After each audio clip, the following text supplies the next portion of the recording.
What's happening, folks? Back with another reaction, back with some more Innerpartysystem, and we're returning to the 2008 self-titled album, their only record, unfortunately. Once again, big shout out to Izzy. There's two more tunes and then one that I think is a bonus track that I have waiting, but the penultimate track on the proper album is, What We Will Never Know? Yes, What We Will Never Know. So it's unclear on the surface why a particular bank of knowledge or a body of information should be eternally, perennially beyond our understanding or knowledge. So it's a title that refers to epistemology, how we know what we think we know, and it's making a very definitive statement about the inaccessibility of a particular piece or body of knowledge. And again, maybe that's because the knowledge itself is so esoteric that it is impossible to comprehend. Maybe it's because of the limitation of our cognition and or our instruments, our technology to understand, probably some combination thereof.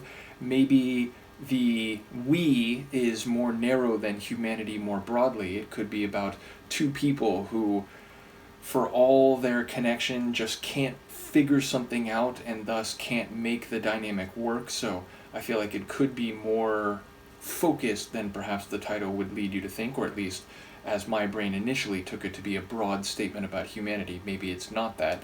I'll see what I can catch on a first listen. This is Innerpartysystem, and the track is What We Will Never Know from their 2008 self-titled album.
So, lyrically, I feel like that's darker than the sonics might indicate, and I do think it is very much a narrow narrative. It is not necessarily making a statement about humanity more broadly, or, women or men more broadly, though maybe some of the lines you could extrapolate, or at the very least you could say it's the type of circumstance or story that many folks might end up being a part of unwittingly, it would seem, or at least that was my take on it.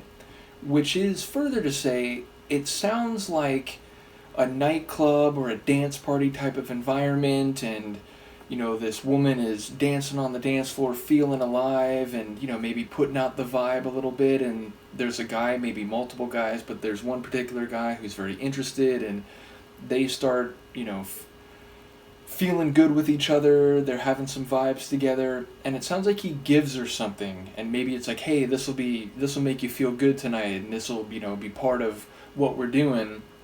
And it sounds like suddenly she goes into like an overdose mode, and she's down on the dance floor, and he can't feel a pulse, and maybe what we will never know is like, why did she take that on that given night? Like, why did she put herself in that position? Or why did this play out the way it had, or the way it did? Why did this have to be the case that and it sounds like he's saying like, it'll change the rest of your life. So I don't know if your is the female in the story, or maybe an observer, or again, anyone who might be in that kind of situation.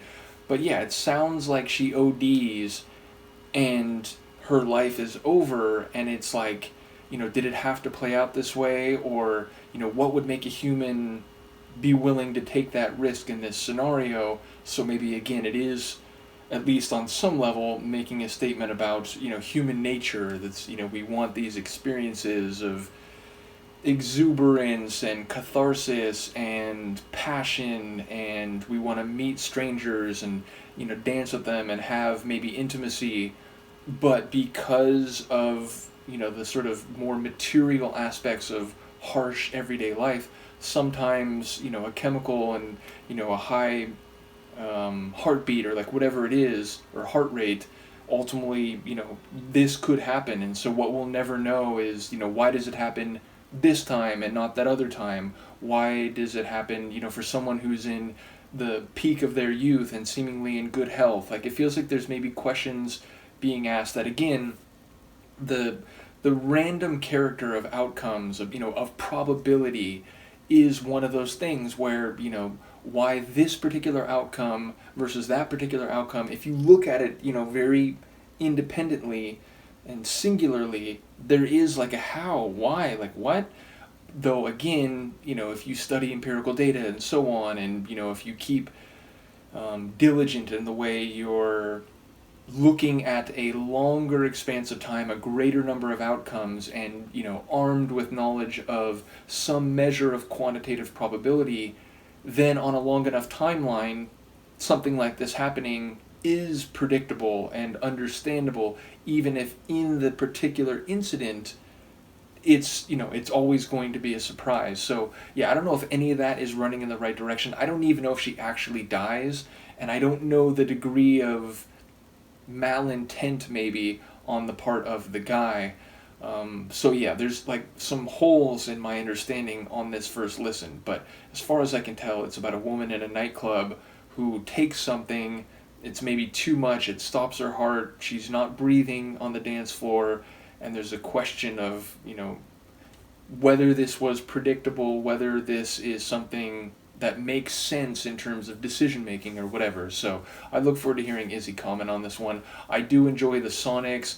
I especially like that section near the end where it goes into this like extra dimensional, discordant, but still like melodically compelling atmosphere, and ultimately along the way there's both like, edgy guitar sounds, but also like a dance floor kind of rhythm and intensity. So I like the, alternative rock meets electronica type of vibe of the track. So once again, there are two more as far as I remember, and do let me know if I'm not recalling that correctly, Izzy, and I will see you for the next one. Peace.